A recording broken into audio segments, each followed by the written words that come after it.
त्याचे बंधन, ना नात्याचे जोड, ज्याला आहे अगाध ज्ञान, जो देई हे निस्वार्थ दान, गुरु त्यासी मानावा, देव तेथेची जाणावा. विद्यार्थ्यांना घडवणारा संस्काराचा तू घडा, किती उपकार मानू तुमचे कळत नाही मला. तुमच्यामुळे जीवनाला मिळाली नवी दिशा, अंधारलेल्या वाटेवरती प्रकाशाची दिली नवी आशा. आम्ही माती तुम्ही कुंभार, हवं तसं घडवा, चुकलं असता आमचं काही, आम्हा मार्ग नवा दाखवा. असू दे सदा तुमची ज्ञानरूपी छाया, चला सर्व वंदूया श्री गुरुराया. हाय हॅलो नमस्कार, स्वागत आहे तुमचं आपल्या श्री गणेशाय चॅनलमध्ये. सर्वांना श्री स्वामी समर्थ. तर 29 जुलै रोजी देशभरात उत्साहात गुरुपौर्णिमा साजरी केली गेली. गुरुपौर्णिमेच्या निमित्ताने गुरूंचे आशीर्वाद घेणे, त्यांचे आभार मानणे आणि मनापासून शुभेच्छा देणे ही आपल्या संस्कृतीची खूप सुंदर परंपरा आहे. तर भारतीय संस्कृतीत गुरूंना देवापेक्षाही श्रेष्ठ स्थान दिले आहे. आषाढ पौर्णिमेला साजरी होणारी गुरुपौर्णिमा ही आपल्या जीवनाला योग्य दिशा देणाऱ्या गुरुजनांप्रती कृतज्ञता व्यक्त करण्याचा पवित्र दिवस आहे. महर्षी वेदव्यास यांच्या जयंतीनिमित्त हा दिवस साजरा केला जातो. आई वडील तसेच शिक्षक आणि आपले मार्गदर्शक तसेच जीवनाच्या प्रत्येक वळणावरती वाटेवरती मिळालेले आपल्याला मार्ग दाखवणारे प्रत्येक व्यक्ती ही आपल्या दृष्टीने गुरुच असते. त्यांच्या ज्ञानामुळे, संस्कारामुळे आणि प्रेरणेमुळे आपले जीवन अगदी यशस्वी आणि समृद्ध बनले आहे. याच गुरूंप्रती कृतज्ञता व्यक्त करण्याचा दिवस, आभार मानण्याचा दिवस. या दिवशी आपल्या गुरूंची पूजा करून त्यांचे आशीर्वाद घेतात. तर इथे माझी पूजेची तयारी चालू आहे. तर सकाळी लवकर उठून उंबरठा पूजन करू असा विचार केला, परंतु ते काही शक्य झालं नाही, कारण मुलांचा डब्बा या बाकीच्याही गोष्टी होत्या आणि आज ना भरपूर साऱ्या पूजा सेवा करायच्या होत्या. त्यामुळे ना मी उंबरठा पूजन आदल्या दिवशीच केलं. आता असं सुद्धा जमतं की तुम्ही उंबरठा पूजन आदल्या दिवशी करून ठेवू शकता. म्हणजे आता उद्या एखादी सणवार आहे, पूजा आहे, तर घाई गडबडीमध्ये आपल्याला खूप सारी कामं असतात. घाई गडबडीमध्ये काही गोष्टी आपल्याकडून विसरतात किंवा काही राहतात किंवा काही गोष्टींना वेळ मिळत नाही. आपला खूप कामाचा लोड असतो. त्यामुळे मग काही गोष्टी तुम्ही आदल्या दिवशी सुद्धा करून ठेवू शकता. त्यामध्ये उंबरठा पूजन तुम्ही आदल्या दिवशीच केलं तरी चालतं. फक्त संध्याकाळी हे उंबरठा पूजन करायचं आहे. 7 वाजेच्या आतमध्ये आपल्याला हे उंबरठा पूजन करायचं आहे. जर ते खराब होणार नसेल, मोडणार नसेल तर तुम्ही आदल्या दिवशीच ते उंबरठा पूजन करून ठेवा. आता इथे आमच्याकडे नंतर कुणी बाहेर जाणार येणार नव्हतं, त्यामुळे मी 6 वाजता संध्याकाळी उंबरठा पूजन करून घेतलं. त्यानंतर थोडीफार तयारी पूजेची आदल्या दिवशी करून ठेवली, कारण मला ना आज भरपूर साऱ्या पूजा आणि सेवा करायच्या होत्या. कारण दर पौर्णिमेला ना मी सत्यनारायणाची पूजा करत असते आणि आज मला सत्यनारायणची पूजा करायची होती, स्वामी समर्थ महाराजांची पूजा करायची होती, रोजची आपली देवपूजा, त्यानंतर स्वयंपाक, मुलांचा डब्बा, इतरही घरातली भरपूर कामं असतात, सेवा करायच्या होत्या, संक्षिप्त गुरुचरित्र आज मला इथे वाचायचं होतं.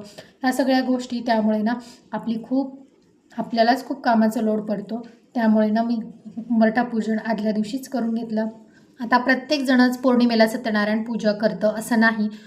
आता ज्यांचं संकल्पयुक्त सत्यनारायणचं व्रत आहे ते तर दर पौर्णिमेला सत्यनारायण पूजा करतच असतील, परंतु जे करत नाहीत त्यांनी कमीत कमी ना अशा महत्त्वाच्या तिथी, पौर्णिमा यावेळेस तरी सत्यनारायणाची पूजा नक्कीच करावी. आता त्यामध्ये मग गुरुपौर्णिमा आहे, त्यानंतर श्रावण महिन्यातील पौर्णिमा आली असेल, त्यानंतर मकर संक्रांती, अशा महत्त्वाच्या तिथीला नक्कीच सत्यनारायणाची पूजा करावी.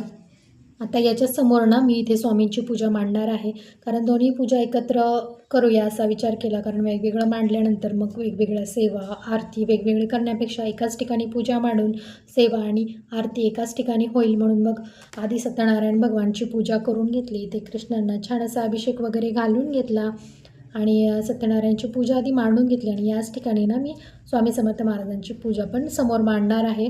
तर इथे कृष्णांना अभिषेक घालत असताना ना विष्णू सहस्त्रनाम म्हणायचं आहे. जर ते येत नसेल किंवा शक्य नसेल तर मग ओम नमो भगवते वासुदेवाय हा मंत्र म्हणत आपल्याला हा अभिषेक घालायचा आहे. तर छान अशी इथे सत्यनारायण महाराजांची पूजा झाली. तर इथे मी समोर लगेच स्वामींचा अभिषेक करायला घेतला आहे. तर ही जी पौर्णिमा आहे, तर या पौर्णिमेलाच आपण आषाढ पौर्णिमा किंवा व्यास पौर्णिमा असं सुद्धा म्हणत असतो. याच दिवशी महर्षी व्यास यांचा जन्मदिवस आहे.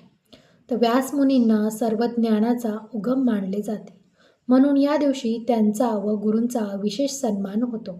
प्राचीन काळात विद्यार्थी आश्रमात शिक्षण घेत असताना पूर्ण भावश्रद्धेने गुरुपूजन करून गुरुदक्षिणा देत असत. गुरूंचे आपल्या आयुष्यातील स्थान खरंच खूप मोठे आहे. गुरुर् ब्रह्मा गुरुर्विष्णू गुरुर्देव महेश्वरा गुरु साक्षात परब्रह्म तस्मै श्री गुरुवे नमः. श्री गणेशाय नमः. श्री सरस्वते नमः. श्री गुरुभ्यो नमः. श्री कुलदेवताय नमः. श्री अक्कलकोट निवासी पूर्ण दत्तावता दिगंबरी अतिवर्य स्वामी राजाय नमः. ब्रह्मानंदं परमसुखदं केवलं ज्ञानमूर्तिं द्वादातीतं गगनसदृशं तत्त्वमस्यादिलक्षणम् एकं नित्यं विमलमचलं सर्वदी साक्षिभूतं भावातीतं त्रिगुणरहितं सद्गुरुं तं नमामि.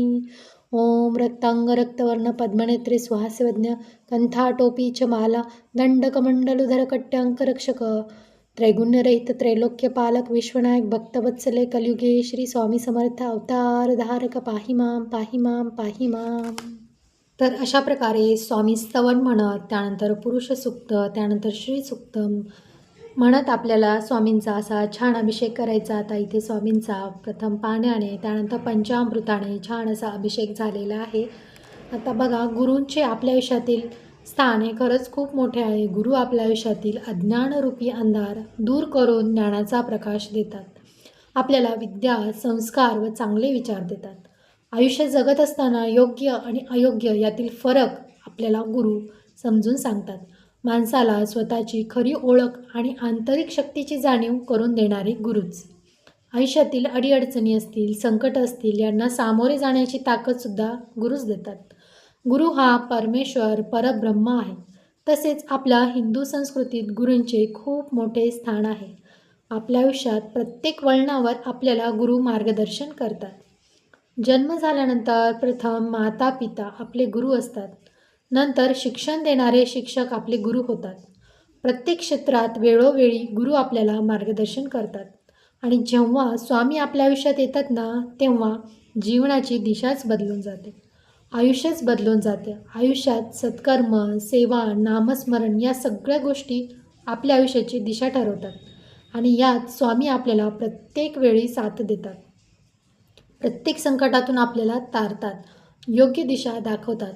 आणि आपण सुद्धा सर्व चिंता स्वामींवर सोडतो, कारण आपल्याला विश्वास आहे की स्वामी सोबत असताना कसलंच भय बाळगण्याची गरज नाही. कधीकधी निसर्ग किंवा अनुभवसुद्धा प्रत्येक वळणावरती गुरुप्रमाणे शिकवण देतात. बघा, प्रत्येक गोष्टीमागे, ध्येयामागे आपली कष्ट, मेहनत ही असतेच. परंतु या कष्टाला नशिबाची साथसुद्धा लागते.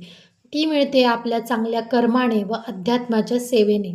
आणि जेव्हा अशा गुरूंची साथ आपल्याला लाभते ना, तेव्हा नशीब चमकायला वेळ लागत नाही. तेव्हा सर्व चिंता, काळजी स्वामींवरती सोडा आणि स्वामींची सेवा, नामस्मरण करत राहा आणि श्रद्धा कायम ठेवा. बघा, अनुभव आल्याशिवाय राहणार नाही. आणि मी माझंसुद्धा सांगते की या क्षेत्रात येण्याच्या आधी किंवा स्वामी सेवेत येण्याच्या आधी मलासुद्धा माहिती नव्हतं की स्वामी सेवा काय आहे किंवा स्वामींचे अनुभव किंवा प्रचिती या गोष्टी मलासुद्धा तितक्याशा माहीत नव्हत्या. परंतु या सेवेत आल्यानंतर किंवा या गोष्टी जेव्हापासून मी करते तेव्हापासून ना खरंच खूप मोठा बदल मला स्वतःमध्ये दिसतो आहे, माझ्या आयुष्यामध्ये दिसतो आहे. आणि स्वामींची प्रचिती मला वेळोवेळी आलेली आहे. स्वामी सदैव माझ्या प्रत्येक गोष्टीमध्ये सोबत आहेत याची जाणीव होते. आणि बघा, आपण जरी चुकलो किंवा एखाद्या गोष्टी करत असताना किंवा नवीन नवीन जेव्हा आपण काही गोष्टी करत असतो, सेवा करत असतो, पूजा उपासना करत असतो, यावेळी आपल्यालासुद्धा बऱ्याचशा गोष्टी या माहीत नसतात.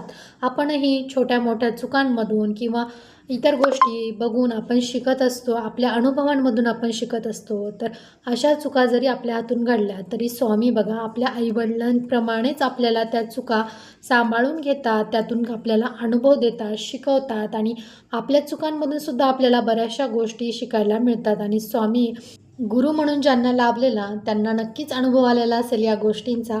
तर मलासुद्धा या आयुष्यामध्ये गुरु म्हणून अशी श्रेष्ठ गुरु किंवा ईश्वरी शक्ती ह्या आयुष्यामध्ये मला लाभलेली आहे ना, यापेक्षा अहोभाग्य दुसरं काहीच नाही आहे. आता आयुष्यामध्ये दुसरं काही आपोआपच मिळत जाईल, दुसरं काही स्वामींपुढे मागण्याची गरजच नाही आहे. स्वामी आपल्या लेकरांच्या मनातलं जाणतात आणि त्याप्रमाणे ते ज्याला जे इष्ट आहे ते नक्कीच देतात. तर इथे आता स्वामींना गुरुपद दिलेलं आहे. जसं आजपर्यंत स्वामींनी सांभाळून घेतलं आहे, तसंच इथून पुढेही स्वामींनी असं सांभाळून घ्यावं.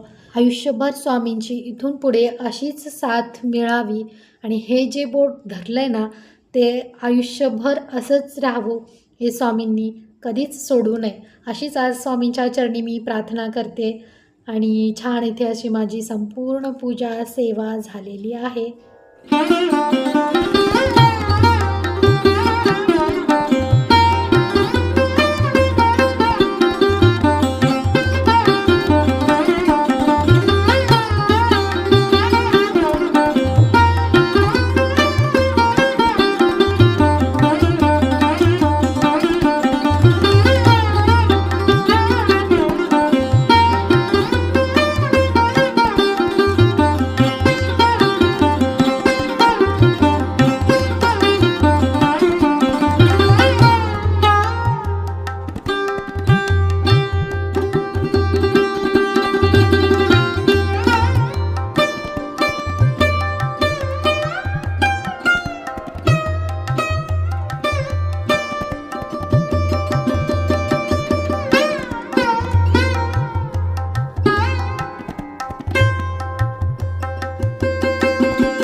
आता बाकीच्या गोष्टींसोबतच सेवा आणि नामस्मरणसुद्धा तितकंच होणं महत्त्वाचं आहे. तर इथे नैवेद्यामध्ये ना आज स्वामींना शिऱ्याचा नैवेद्य दाखवलेला आहे. सत्यनारायण महाराजांसाठी आणि स्वामी महाराजांसाठी आज इथे शिऱ्याचा नैवेद्य दाखवला. तर इथे छान अशी आपली गुरुपौर्णिमेची पूजा झालेली आहे. तर सर्वांना गुरुपौर्णिमेच्या खूप साऱ्या शुभेच्छा. तर आज पौर्णिमा आहे, तर पौर्णिमेच्या दिवशी ना मी सत्यनारायण पण करत असते. तर त्यामुळे सत्यनारायणची पूजा आणि स्वामी समर्थांची पूजा म्हटलं एकाच जागी मांडूया, कारण पूजा पण छान मांडता येईल आणि आरती वाचन सगळं एकाच जागी व्यवस्थित होईल. 2-2 ठिकाणी नको, म्हणून मग एकाच ठिकाणी मी सगळी पूजा मांडलेली आहे. तर गुरुपौर्णिमेच्या दिवशी आपल्याला गुरुपद घ्यायचं असतं. ज्यांनी आधी गुरुपद घेतलं आहे ते सुद्धा नव्याने गुरुपद घेऊ शकता. आता जसं मागच्या वर्षी तुम्ही गुरुपद घेतलं असेल तर ह्या वर्षी देखील तुम्ही गुरुपद घेऊ शकता. आता गुरुपद घेण्यासाठी ना एक नारळ, फूल आणि खडीसाखर आपल्याला घ्यायची आहे आणि स्वामींसमोर उभं राहून आपल्याला विनंती करायची आहे. म्हणून स्वामींची प्रार्थना करायची आहे की हे स्वामी राया, तुम्ही माझी विनंती स्वीकारा, तुम्ही माझं गुरुपद स्वीकार करावं, तुम्ही माझा सांभाळ करावा आणि मला सेवा करण्याची संधी द्यावी किंवा माझ्याकडून तुम्ही सेवा करवून घ्यावी. आणि स्वामींचा अभिषेक केलेलं जे तीर्थ आहे ते प्राशन करायचं आहे आणि त्यासोबतच आपल्याला हा मंत्र म्हणायचा आहे. अकाल मृत्यू हरणम सर्व व्याधी निवारणम श्री स्वामी समर्थ महाराजाय नमः. पादोदकम तीर्थ जठरे धार्याम्यहम शिरसा धार्याम्यहम. तर असं म्हणत आपल्याला विनंती करायची आहे आणि हे नारळ खडीसाखर आपल्याला स्वामींसमोर ठेवायचं आहे, अर्पण करायचं आहे. तुम्ही हे घरीसुद्धा करू शकता किंवा जवळपासच्या मंदिरामध्ये, केंद्रामध्ये स्वामींच्या जाऊन हे करू शकता. आता केंद्रामध्ये जाणार असाल तर तिथे तुम्ही हे नारळ वगैरे अर्पण करा, किंवा जर जवळपास असं काही केंद्र वगैरे नसेल तर तुम्ही ह्या नारळाचं ना काहीतरी गोड पदार्थ बनवून खाऊ शकता. तर अशा प्रकारे आपल्याला एक गुरुपद घ्यायचं आहे. तर आयुष्यामध्ये ना गुरु असणं खूप महत्त्वाचं आहे. गुरुशिवाय आयुष्याला अर्थ नाही आणि गुरु जर नसेल तर असं म्हणतात की मोक्षाची प्राप्ती मिळत नाही. तर यासाठी गुरु करून घेणं खरंच खूप महत्त्वाचं आहे. तर या गुरुपौर्णिमेच्या दिवशी तुम्हीसुद्धा नक्कीच गुरु करून घ्यावं. आणि छान असा आजचा गुरुपौर्णिमेचा दिवस खूप छान असा गेला. पूजा पण खूप छान झाली, सेवा झाली, आरती पण खूप छान प्रकारे झाली.